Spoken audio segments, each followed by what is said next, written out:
Night hung heavy over Blue Valley as thick clouds pressed against the stars, swallowing the light that usually trickled down onto Main Street. Courtney Whitmore, known to few as Stargirl, stood on the rooftop of the corner diner. She pressed the cosmic staff gently against her palm, its golden glow struggling to cut through the suffocating blackness. Her breath curled in the frigid spring air. Her senses prickled. The city felt wrong tonight. Heavy, as if someone had drawn a curtain across the world. She wasn't alone.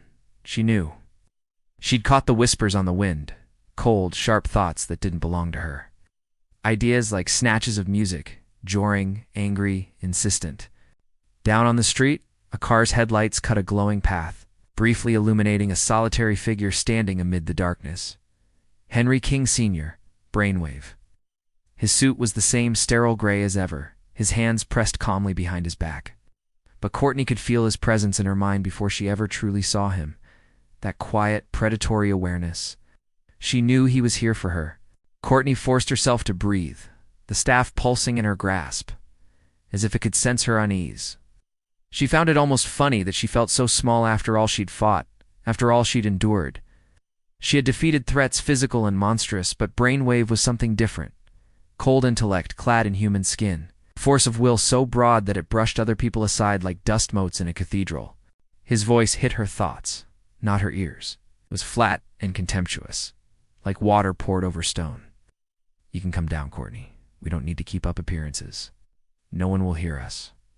The mind's touch was more chilling than the air, prickling down her spine. The staff hovered, supporting her as she leaped from the rooftop and landed lightly on the cold, empty street facing him.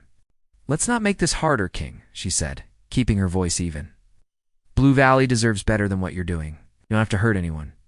He smiled, just a slight muscle tick, more a threat than a kindness. Such optimism. It's wasted. The world's not as you believe it is, Stargirl. His true attack didn't begin with a physical blow. It started with pressure, subtle at first, tightening behind her eyes, thoughts crowding her mind like strangers jostling in a train car. Courtney gripped the staff tighter, feeling it anchor her to herself. Her memories swirled, moments with her friends and teammates, whispers of her stepfather's encouragement, Pat's worried face. Flashes of starlight over her first tentative flights.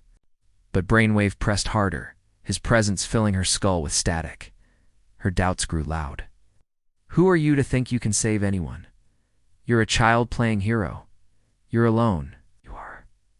The staff's light pulsed, sudden and bright, slicing the suffocating darkness like a blade. Courtney focused on the sensation of warmth in her palm, the memory of hope. "You're not the only mind in this fight, Henry," she said, forcing resolve into her words. "I have my team, have my family." Abruptly the pressure eased, replaced with an amused, cold laugh that rang inside her head. "Family, you mean that sad collection of misfits you dragged through your personal crusade? They are weak, Courtney. One by one they'll fall." He waved a hand, and without warning the storefront windows shattered.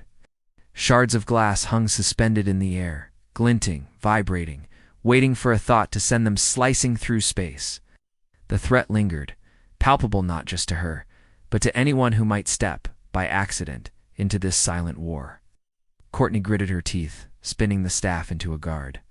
She pressed her free hand against her forehead, fighting to keep her own thoughts in focus as Henry tried to drown her in self-doubt and fear. But she remembered Pat training her in the garage, Yolanda's fierce determination, Rick's loyalty, Beth's optimism, Blue Valley's quiet resilience.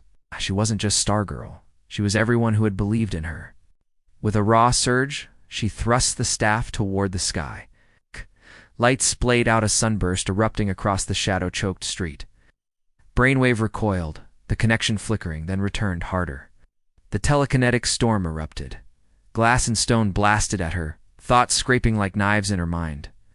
But for every wound, Courtney found her ground. She bobbed and wove. Staff spinning in arcs that turned glass to harmless light, she staggered briefly, dizzied from the mental onslaught. But her anger bloomed. "You can't control me. You can't control the future." The street seemed to shrink to a single silence. Henry's face, once cool now, showed strain, eyes narrowed, sweat glinting at his hairline. He stepped forward, hands raised, eyes glinting with vicious focus.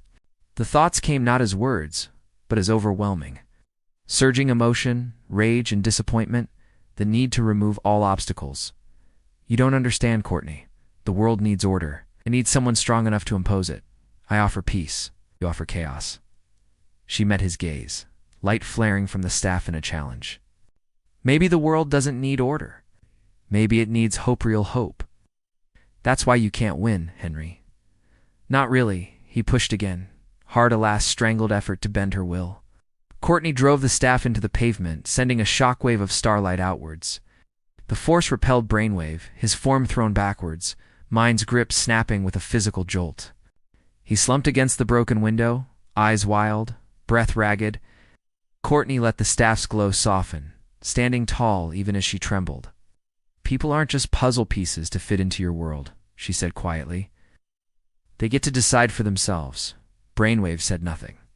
For a moment, he regarded her with unreadable eyes, furious, exhausted, maybe even afraid. Then, with effort, he stood and melted into the darkness, his presence withdrawing from her thoughts until she felt fully alone, blessedly herself. Above, the clouds broke just enough for a handful of stars to peek through, pale and persistent. Courtney looked up and let herself believe for tonight.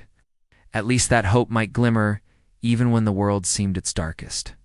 Stargirl turned, shoulders squared, and headed for home. The cosmic staff shining a quiet silver path through Blue Valley's recovering night,